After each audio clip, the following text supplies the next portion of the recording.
এই গেঞ্জিটা তোমার জন্য এনেছি, দেখো পছন্দ হয় কিনা।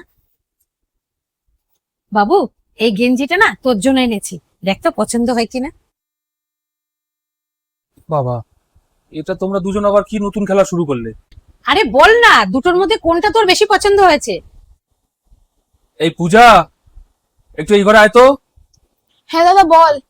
বলছি শোন, এখানে দুটো গেঞ্জি আছে, একটা তোর বৌদি এনেছে আর একটা মা এনেছে। তুই দেখে বল কোনটা তোর বেশি পছন্দ হয়েছে। এটা আবার কি নাটক? গেঞ্জিগুলো কি তুই পরবি না আমি পরবো? তুই যে আমাকে জিজ্ঞেস করছিস। আমি জানি তুই পরবি না, কিন্তু তুই দেখে বল যে তোর কোনটা বেশি পছন্দ, কোনটা ভালো লাগছে দুটোর মধ্যে।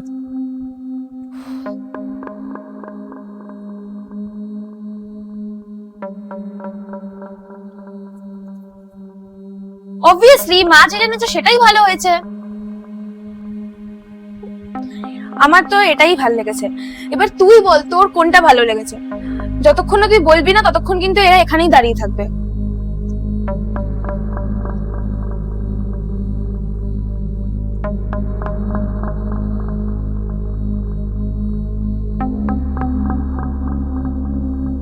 দেখ, সত্যি কথা বলতে তোর বৌদি যে গেঞ্জিটা এনেছে সেই কালারটা আমার সব থেকে বেশি পছন্দ হয়েছে, আর জিনিসটাও ভালো।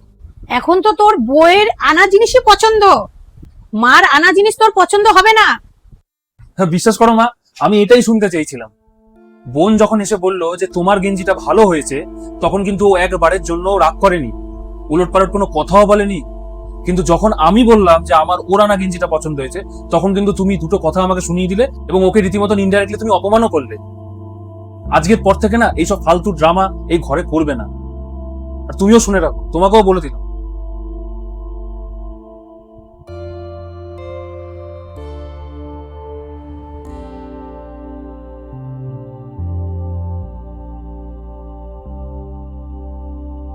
যদি প্রত্যেকটা মেয়ের ভাগ্যে এরকম আন্ডারস্ট্যান্ডিং হাজবেন্ড থাকতো, তাহলে হয়তো কোনো মেয়েকে শ্বশুর বাড়িতে এসে নিজের বাবার অভাবটা ফিল করতে হতো না।